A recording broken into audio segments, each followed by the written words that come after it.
Malam Jakarta menebalkan kegelapannya seperti seseorang yang memanjangkan selimut untuk menutupi luka. Di gedung-gedung tinggi, lampu bergetar pelan. Seperti tahu bahwa hari-hari di Republik ini sedang tidak stabil. Ada sesuatu yang bergerak, ada sesuatu yang menyala, ada sesuatu yang membangun arena yang lebih besar dari yang terlihat di televisi. Sebuah lakon digelar lagi, tidak diumumkan, tidak diundang. Tapi semua tokoh politik merasa harus hadir, sebab lakon ini bukan sekadar drama, melainkan pengadilan gelap terhadap legitimasi seorang presiden yang masih berdiri Jokowi, Raja Arang. Figur yang diseret ke medan yang tidak ia pilih dalam narasi ini. Jokowi digambarkan sebagai Raja Arang, bukan karena ia hitam, melainkan karena ia tahan api, tahan bara, tahan panas, dan karena setiap pukulan politik kepadanya, seperti memukul arang bukan mati, tetapi membuat panas merambat lebih jauh. Raja Arang sudah beberapa kali diserang, sudah beberapa kali dihujani opini, sudah menyeberangi sungai banjir komentar, banjir sinisme, banjir kecurigaan. Tapi malam ini berbeda. Malam ini, Raja tidak diadu dengan lawan politik yang jelas, tidak dengan kelompok oposisi resmi, tidak dengan lembaga formal. Yang menghadangnya adalah Roy Suryo CS, sekelompok politisi yang dalam simbol Brojo Musti disebut sebagai para kijang yang menyimpan peta usang. Mereka berlari bukan karena hendak menang, tetapi karena percaya bahwa bila terus berteriak, langit akan mendengarkan dan tanah akan memberi ruang.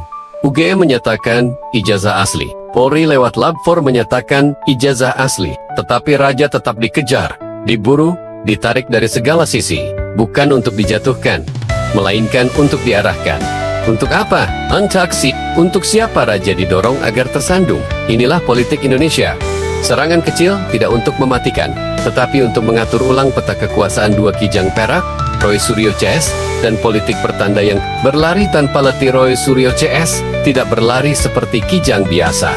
Mereka berlari seperti orang yang tahu ada jalan keluar yang hanya bisa dibuka bila mereka terus menggemburkan tanah di bawah kaki Raja di layer kakak. Mereka berbicara soal ijazah. Di panggung opini, mereka berteriak soal keaslian. Di ruang konferensi pers, mereka mengulang kata yang sama sampai menipiskan maknanya. Tapi dalam politik tingkat tinggi, tidak ada tindakan tanpa tawaran, tidak ada kegigihan tanpa simpanan. Maka para pengamat bertanya dalam suara yang tidak berani, ditulis di surat kabar. Siapa yang menjanjikan sesuatu kepada kijang perak? Apakah ada janji amnesti, janji abolisi, janji penghapusan dosa hukum, atau sekadar janji kursi ketika rezim baru mengibarkan benderanya? Kijang perak seperti diberi jaminan. Mereka tidak takut, mereka tidak menahan suara, mereka tidak mengerem langkah.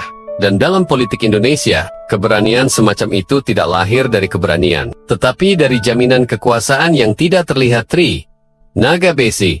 Polri yang menahan api dalam gelap di ujung panggung. Polri hadir sebagai naga besi, besar, mengintimidasi, tetapi tidak menghembuskan api. Banyak yang bertanya, kenapa Polri tidak menyetop kegaduhan ini? Kenapa Polri seperti menahan diri?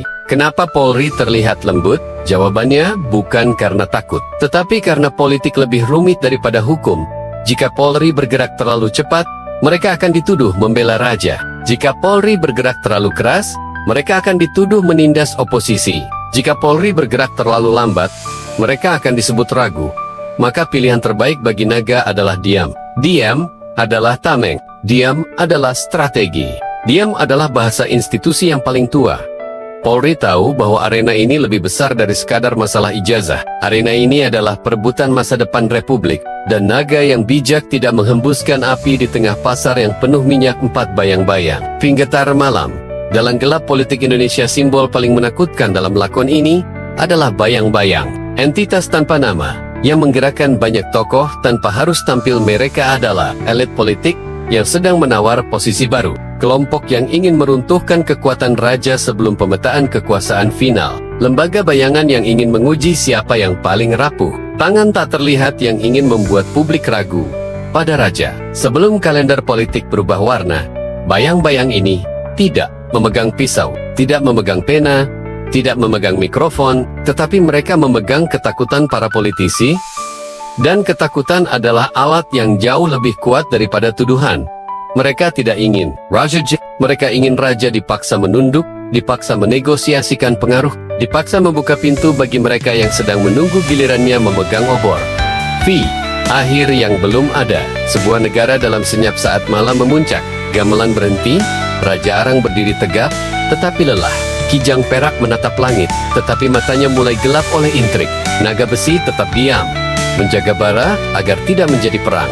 Bayang-bayang menutup buku, sebab mereka tahu bab berikutnya akan lebih panas, dan Republik ini diam, menonton, menghela napas panjang, tidak tahu apakah drama ini adalah usaha mencari kebenaran, atau sekadar perebutan takhta yang dibungkus sebagai verifikasi ijazah di pandangan rakyat. Lakon ini seperti doa yang tidak pernah selesai, suara yang menggema, pertanyaan yang berulang, sementara para pemain utama tahu bahwa kebenaran bukanlah tujuan, kebenaran hanyalah alat tawar-menawar.